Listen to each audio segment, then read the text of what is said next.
everyone, and welcome back to my channel. Today I'm going to be doing my January wrap-up.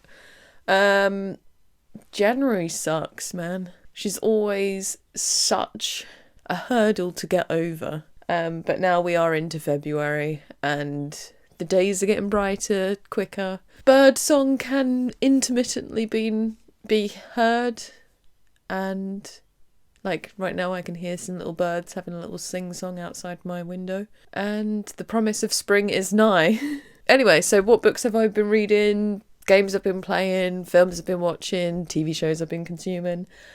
First up, I revisited one of my favourite manga series that I'm currently reading, and that is Cat Plus Gamer. This is volume 6, and I read that very quickly in January. I just think it's such an adorable, cosy, and just simple story. And yes, life goals, I want cats, and just play games.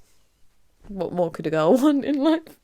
I've also been reading a lot of other things this month. I haven't finished most things, and I've just realised that I haven't got my crusty little copy of Dune Messiah to hand, but I have been reading Dune Messiah.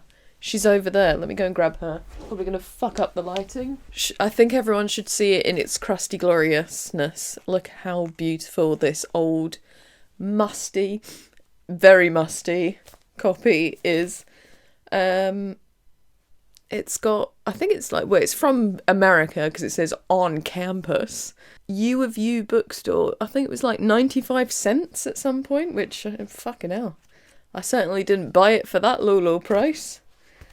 But I'm trying to think how old it is, but it's like proper old. Yeah, so I think this is from 1970. So apologies to anyone who is born in 1970. And I just said, it's proper old. But, I mean, how long ago were the 70s? So it was 30 years before the millennium. And, like, we're now nearly 30 years into the millennium. So it's, like, 55 years old. Is it not? I can't do maths. Please tell me in the comments section how old this book is. But, yeah, I mean, it's looking good for probably 55 years. But I am currently... Oh, I'm quite a good chunk into it, I would say. I am 156 pages in, and it feels vastly different to the first Dune, in the fact that obviously it's a coming of age story for Paul Atreides, and there's like a massive almost fantasy like quest in it. Like he's got to go into the desert and sort of have this mini adventure there to kind of win the hearts of the people, to come back and then reclaim his kingdom in a way.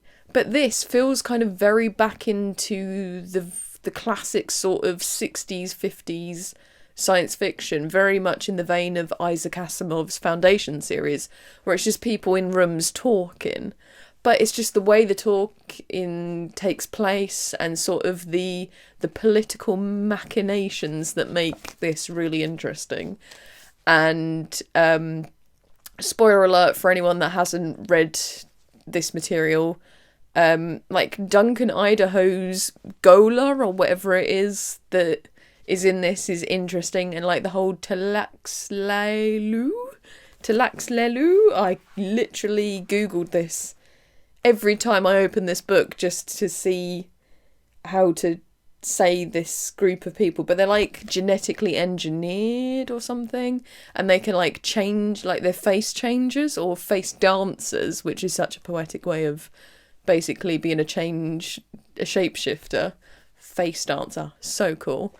And which I kind of like was very surprised at when I was watching Dune Prophecy.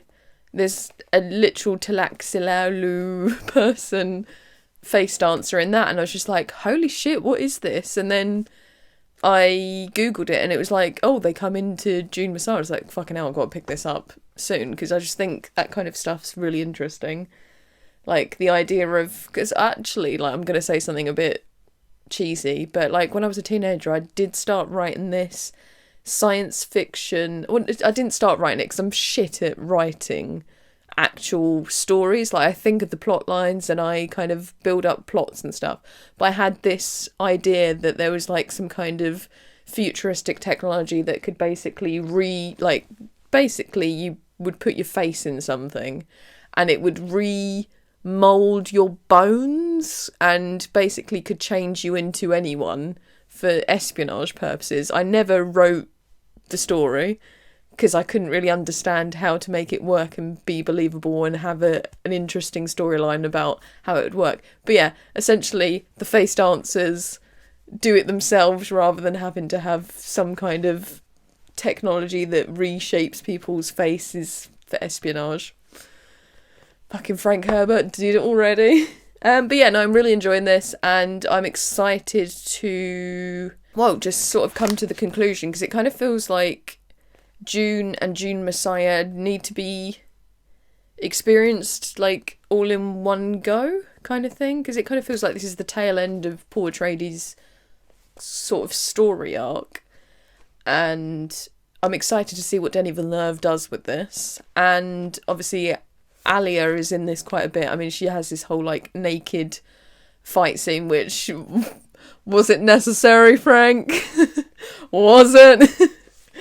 But who cares? But I'm excited to see what they do with, obviously Anya Taylor-Joy is going to be playing Alia in the movie, so I'm excited to see what she does with the character.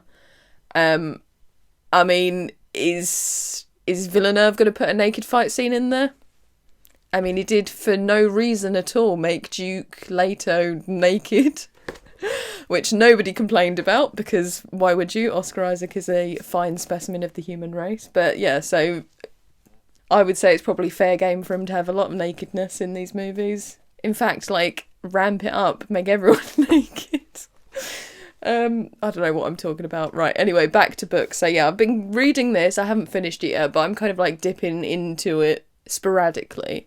The reason for that is because then I suddenly realised that Han Kang's new book is due out, or it is out now. It was due out on the 6th of Feb. And I got a advanced reader copy from NetGalley, and I kept putting it off because towards the tail end of last year, I was just like, oh, reading's such a chore to me at the moment. And then like January, I'm a new woman, and suddenly reading, I can't get enough of it. And then suddenly I realised, oh shit, I need to read this to get it before the book was published. I have not finished We Do Not Part. I am about 44% according to my Kindle.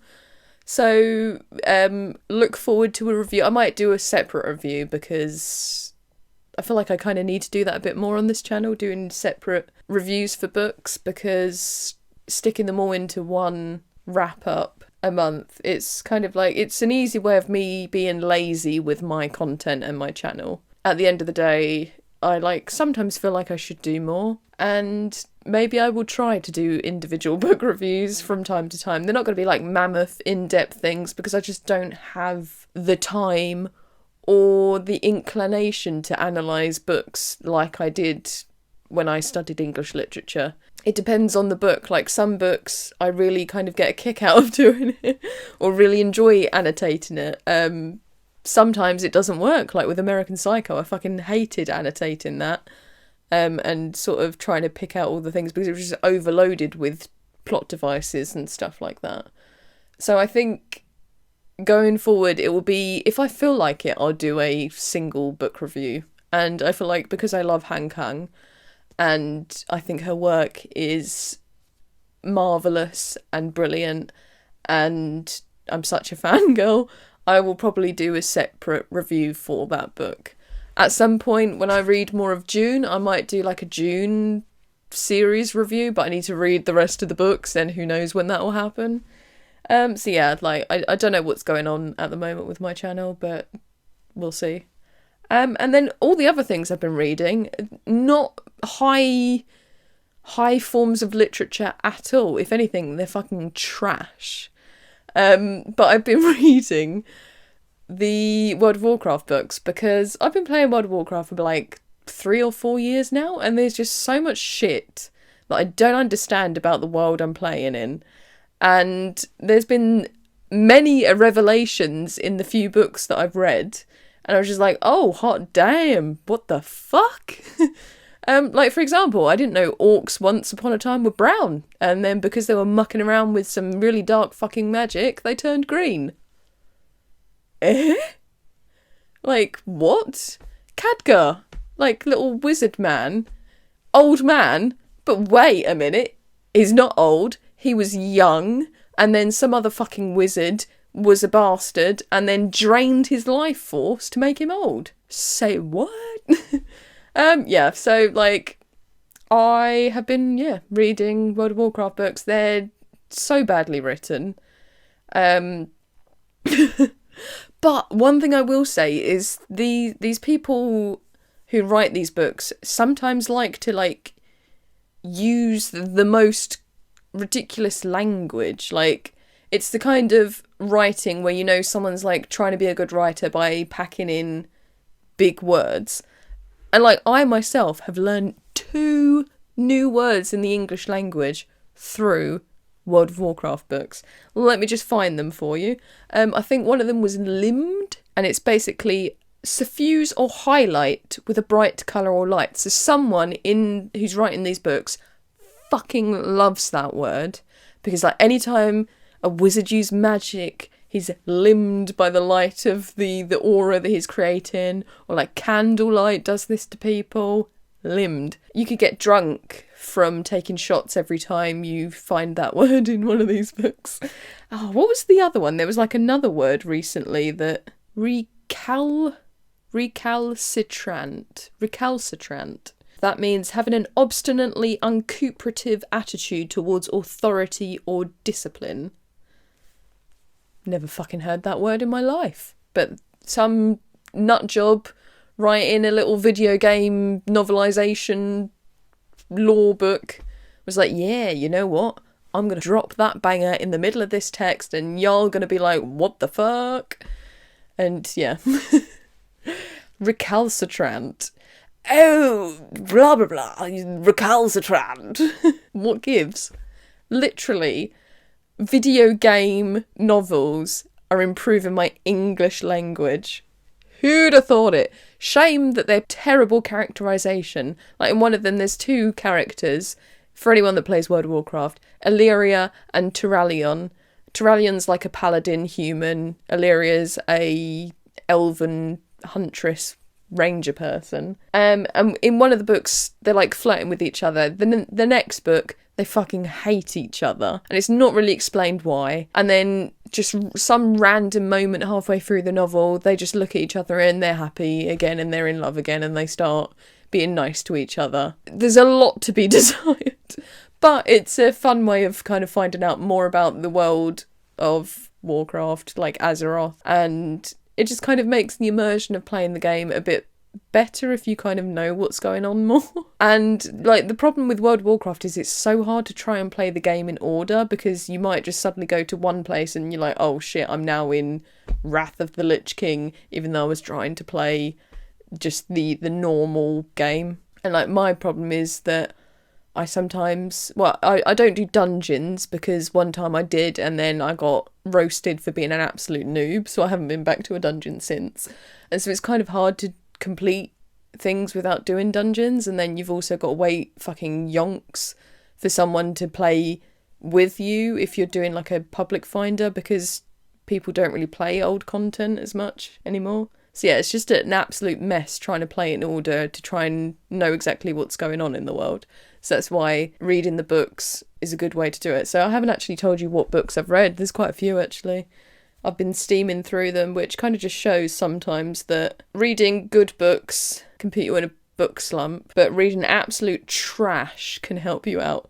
So I've read Rise of the Horde, The Last Guardian, Tides of Darkness, and Beyond the Dark Portal. And I'm currently on Day of the Dragon. Then I'm actually really excited to read the next lot after that, because it's a trilogy, but it's a trilogy about the Night Elves, which I actually play my main as a Night Elf druid. And so it's kind of like looking at this ancient, it's called War of the Ancients, so it's like an ancient war, and it's got like some of my favourite characters in the whole of World of Warcraft in it. So it's got like Illidan in it, It's got Tyrande Whisperwind in it, so I'm excited to delve into that. Other books I'm excited to get into, so obviously I'm excited to read the rest of We Did Not Part because it's beautiful so far, and I just love the imagery that Han Kang plays with in this book. I'm not going to say any more because I'm going to do a proper review of it. And then My Loan of the Lamb by Lucy Rose, which is a debut novel. Very much my kind of thing. It's like cannibalism, coming of age, folkloric elements. This just came at my library, so I'm going to read this month. So wait for that for February. What have I been playing games wise? I finished my first run of Baldur's Gate 3, which for some reason I took a break for 5 months because Discord kindly told me that it's like, oh, you're back after 5 months playing Baldur's Gate 3. I know the reason why I took a break is because the final level, there's suddenly this beastie ass Nautiloid, and I was just like, yo, that bitch has got 900 hit points, how am I going to kill it? If I just waited 5 minutes, I would have realised that you don't have to kill the 900 hit point Nautiloid, you just have to avoid where it sends its missiles. So I could have finished my first playthrough ages ago if I just stuck around, but I was too much of a chicken. I was like, fuck this shit, I'm out. I don't want to see Astarion, Gale, or Lae'zel die because they're my besties in this run, who are like, yeah, I didn't want to see them die. So I fucking ran for it and just was like, yep, close, put that aside for several months. But I am excited to play a new run of Baldur's Gate 3 when the new patch comes out, because they've done 12 new subclasses, and there's also like a photo mode and like loads of new stuff and like cross-play as well. Other things I've been playing Mass Effect. I finished Mass Effect 1. I'm currently kind of probably halfway through Mass Effect 2. I'm still scared shitless of it. Like, I feel like sci-fi games are just really spooky. Like, there was this whole level to do with a artificial intelligence melding with this man. Annoyingly and like sickeningly, the young man that they meld the AI with is autistic. And I was just like, yo, you fucking animals. Like, and the way they debased this young man, I've forgotten what his name is, because I just wanted to erase the whole experience from my mind. It was his literal brother fucking around with his brain, and just how shocking, like, the sort of final chapter of that whole level was. It literally, I think I stopped playing it after that, and I haven't been back. It's been like a week, and I haven't been back, so it's just like, yo, that was harrowing. But what I kind of like about games like this is kind of, obviously it's futuristic, and it kind of shows, like, obviously that whole thing was about ethics, and like, is it morally right to basically take one person and royally fuck them up to save millions? And it's kind of like that whole dilemma. But yeah, so I'm enjoying it, but I'm just fucking scared constantly. Because the aliens in this game are they're wild. And is it the Gith? Yeah, the Gith. They're creepy little AI bitches. And I'm like kind of itching to get back into Dragon Age again. I know, like, I was only playing it the other month, but I recently, like, when there was a winter sale, I got Dragon Age Origins and Dragon Age 2 on the EA store. So I'm itching to play those as well. And so I can do like a full playthrough from Origins through to Veilguard. And I kind of want to do the thing, because I didn't really get to do it much, because obviously I hadn't played 1 and 2, where your world state transfers with you and kind of see how that affects your gameplay. But yeah, I'm excited to do that.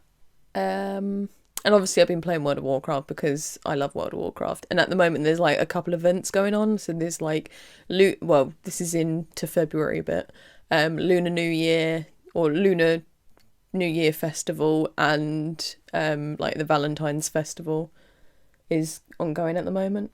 What movies and TV shows? So I haven't really been watching much media this month. And I think that's probably because I've been reading a shit ton of World of Warcraft books. But I did see I think I only watched 2 movies in January, and both of those were at the cinema. The first one was obviously, for no doubt, like, it was to be expected. The first movie I saw in 2025, off with a banger, was Nosferatu, or shall I do like an impression of the Count? Nosferatu! Yeah, I can't do it. I love Robbert Eggers' work. I think he's one of the most interesting and exciting and talented filmmakers working in movies at the moment. I feel like he's mainstream but not, and that's kind of where I like my filmmakers to be, because he does just unexpected shit, but so obvious when you think about it. Like, all of his movies are set in the past. Oh no, the sun. The sun! She's risen from behind the clouds to ruin me video. Oh, great. Oh well, never mind. So all of his films are set in the past.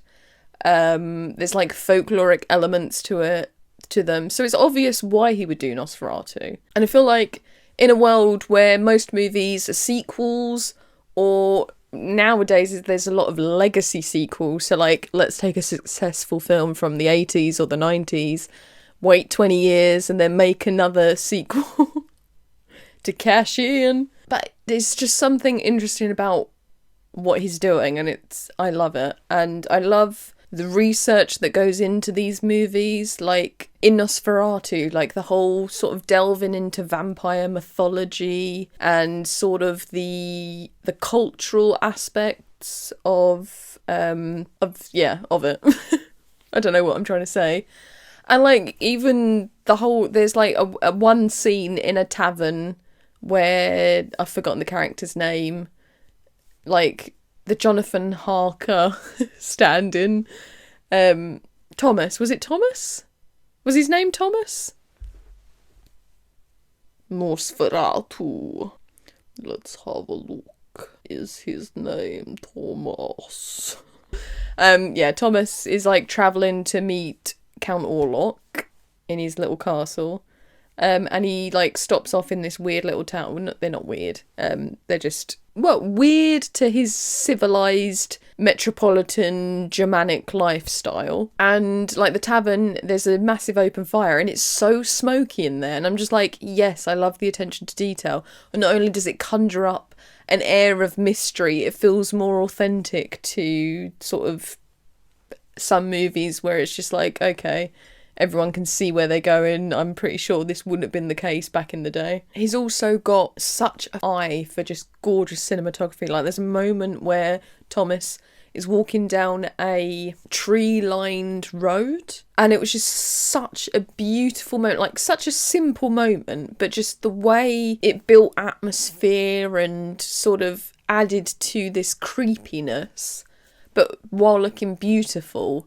Just basically everything about this film impressed me, and I thought it was beautiful, amazing, deep, because you could look at the symbolism behind like vampirism and everything in so many different ways. And like, I've seen people on the internet like interpreting it in different ways, and it's just like, I love it when films and like ideas can be interpreted in such different capacities and resonate with people in a way that is so just diverse. It's like, in a way you could read it, watch it as like a film about desire and sort of the suppression of desire, and then the succumbing to desire on its like very sort of basic level. Yeah, I just thought it was brilliant, and Lily Rose Depp did actually like quite a sensational job at kind of embodying hysteria, and yeah, I just thought it was all round 5 stars, darling. Absolutely bombastic and sensational. The next film I saw was Babygirl. I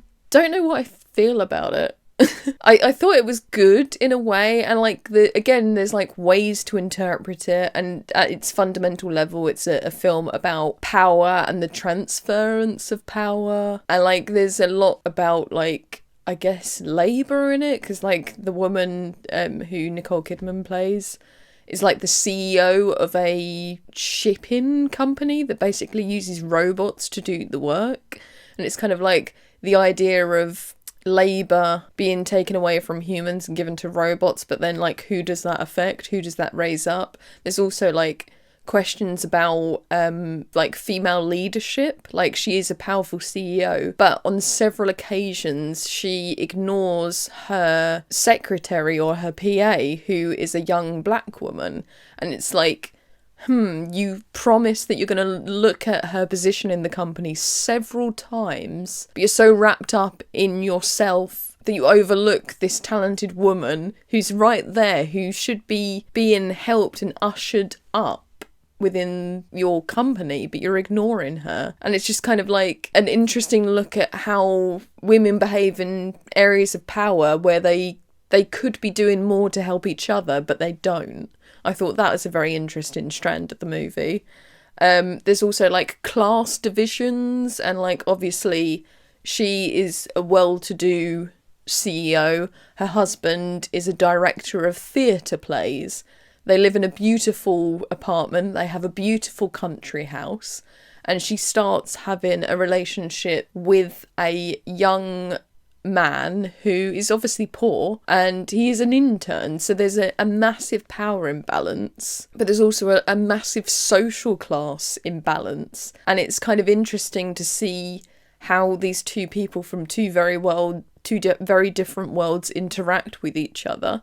And again, like Nosferatu, it's also a film about desire. And even though this woman is a powerful CEO and is like a burgeoning leader within sort of the business world, she has a lot of shame about her sexuality and her desires, that she can't tell her husband of many years what she likes. And it's kind of like interesting to kind of see the way that women, again, are kind of, I don't know, like, it's the idea about feminine desire is often ignored or is not expressed because it's embarrassing or it's shameful to like something sort of out of the ordinary. So I thought it was an interesting film in that respect. Yeah. I don't know what else to say. What else have I watched? And then I think pretty much I only watched 2 TV shows. I will just quickly double check on my TV show tracker, because I have to track them because I'm so shit at keeping up with shows. Like, the amount of TV shows that I start and never finish is ridiculous. And I watched 3 shows. I nearly forgot about one of the best shows I've watched in a very long time. How the fuck did I manage that? So the first show I watched in January was The Sympathizer. Why can't I say that word? The Sympathizer. Which, I don't know why it took me so long to watch this, because I really wanted to watch it when it first came out, but I didn't. I don't know why, but one of the main reasons why it was on my radar so heavily is because it was created, I think written, and partially directed by Park Chan-wook. Literally obsessed with that man. I think he's one of the greatest directors ever. I fucking literal fangirl, and I've only just watched it. So basically, The Sympathizer is based on a book. Who's the book by? Okay, I might ruin the pronunciation of this name because I am a twat. It's based on a book by Viet Thanh Nguyen. Let me just Google how to pronounce that, because I don't want to leave that disgusting pronunciation in. Alexa, who wrote the book The Sympathizer? The Sympathizer was written by Park Chan-wook, Don McKellar, Naomi Iizuka, Mark Richard, Megan Huang, and T-Ho. Well, no. That was the fucking show. Alexa, you're wrong. Viet Thanh Nguyen. The Sympathizer, written by Viet Thanh Nguyen. Sorry, I will put the name underneath because I am an illiterate twat. Also just realised my microphone hasn't been recording, so hello good audio, it's nice to see you. Yeah, so it's based on a book that I think it was like a Pulitzer Prize winning book or something, and it's about a is he South Vietnamese or is he North Vietnamese? I have suddenly forgotten. So obviously it takes place during the Vietnam War. You've got the Viet Cong, and then you've got the resistance backed by America / capitalism. And it's about a guy who is called Captain. We don't know his name. So he's a North Vietnamese spy serving in the South Vietnamese army. And then he goes to America, and then he goes back, and it's just like a very interesting look at a divided nation, a divided man himself, and sort of the promise of home, and then how disappointing that can be when you go back and you realise your home is no longer the same. And hang on a minute, this is just as bad as perhaps the other ideology I was condemning all this time. I thought that was just like mind-blowing. But it's just a really interesting character study and a look at sort of immigration and how people from different cultures try to amalgamate into a new country after having to flee because of war. And yeah, I just thought it was really interesting and like quite funny as well, like just very witty. And there's like this whole gag throughout the show. And it has Robert Downey Jr. in it, and he plays like loads of different people, but they're all different characters, but they all look the same. And what I took that to mean was like the riff on the idea that a lot of like white people say, oh, all Asian people look the same. And so then they did the reverse. And to the Captain, all white men look the same and they all look like Robert Downey fucking Jr. I thought that was a hilarious gag. A lot of people were complaining about it. Like, I looked at comments on this TV tracking app that I use, and people were like, oh, it's so ridiculous. I don't get why he's playing all these people. You don't? But it's just funny. But I fucking love the direction of this. I mean, it's Park Chan-wook, so of course it's going to be sensational. And they're like some fucking magnificent transitions. Like there was one where someone was winding a phone and then it turned into a tyre turning, and I was just like, sir, you're a genius. And then there was like this whole assassination sequence kind of shot from afar, and it was chaotic, and it just gave me like sort of the old boy energy of like that corridor scene where it's like shot from afar, but there's just like so much stuff going on. Beautiful. I just love it. Like, I will consume any media that Park Chan-wook is involved in. I do actually have like a couple of his movies lined up. Like there's a new-ish film on Netflix, which is, I think it's like a Korean period drama, which he wrote, so I'm going to watch that at some point soon. But yeah, fucking love Park Chan-wook. I feel like I wax poetic about my love for him quite often. So that was one of the shows. I feel like at the beginning of the month I would have had a lot more to say, but it's no longer fresh in my mind, and that really is a problem sometimes. I need to make notes. I need to be that bitch that makes notes and then refers to them succinctly. Maybe that's another thing I need to improve on. And then the two other shows I watched are kind of like similar but totally not similar. They have a recurring theme, and that is the person that's in them. So I watched 2 Korean dramas in January. Both of them have Ju Ji-hoon in them, who I would potentially say is my favourite Korean actor. Like I always say, oh, they're one of my favourite, but I fucking love this dude. I think he's such a brilliant actor, and if he's in it, I will watch it. Or attempt to watch it. Like, I think there was one drama that I tried to watch and I just couldn't get into it twice. But yeah, Ju Ji-hoon, I think, is like such an interesting actor, and he's in a lot of like really cool dramas. One of them being Kingdom, which is kind of like, I think it was like his first international success, and then he just keeps doing a lot of really cool dramas. But anyway, the 2 dramas that I watched in January, one was on Netflix, and I feel like it's been very popular, but I might just be thinking that because I really enjoyed it. So what ones were they? I mean, one of them I'm still watching because I haven't finished it yet. So there was The Trauma Code, Heroes on Call, which is like a medical drama about a trauma surgeon who's like kind of like a wizard in surgery and is like very dedicated to his patients and will go all out to save them. It kind of like has this underdog narrative, like everyone's against him, like or loads of people in the hospital are like, oh fucking hell, he's gonna like basically bleed us dry for money with his expenses because he's literally like taking helicopters and stuff. It's like, bro, money or life? What's more important?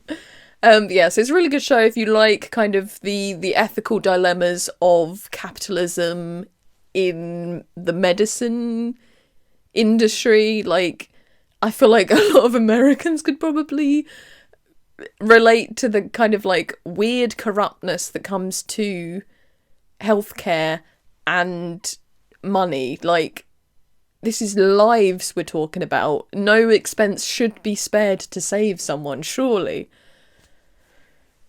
Who knows? But yeah, it's really good. It's really quite funny as well, and it's kind of like action-packed, so it's got everything to keep people engaged and entertained. I would highly recommend it.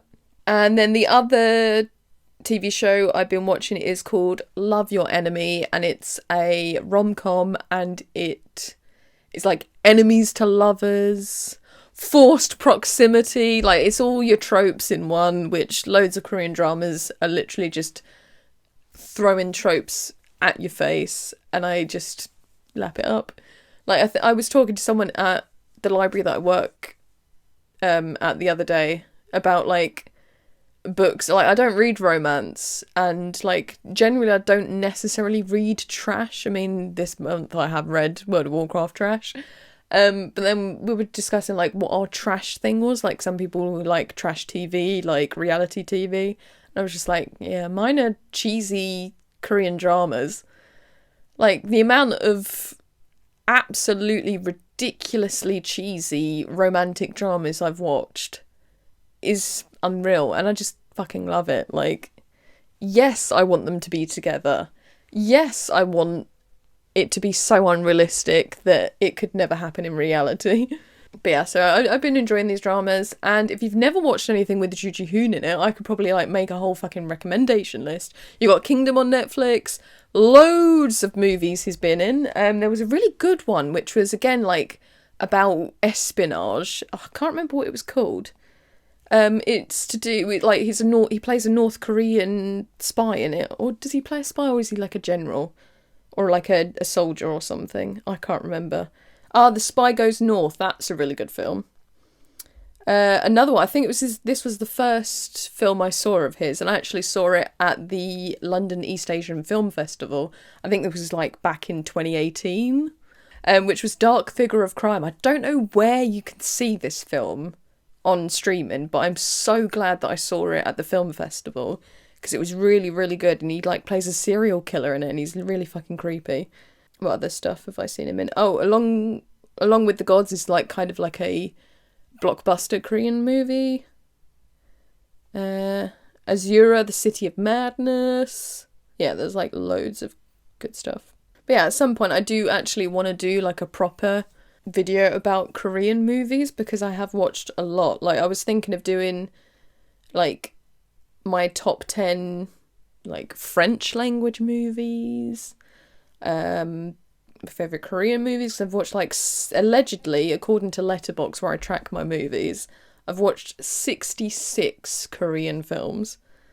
I've watched 109 French movies, 33 German movies. Yeah, I can't find any more of my lists. There's loads of them though. Yeah, anyway, I will see you again soon. In the comments section, let me know what you've been reading, watching, doing in the month of January. January. I have nothing else to say, so why am I still talking? Goodbye, farewell, adios.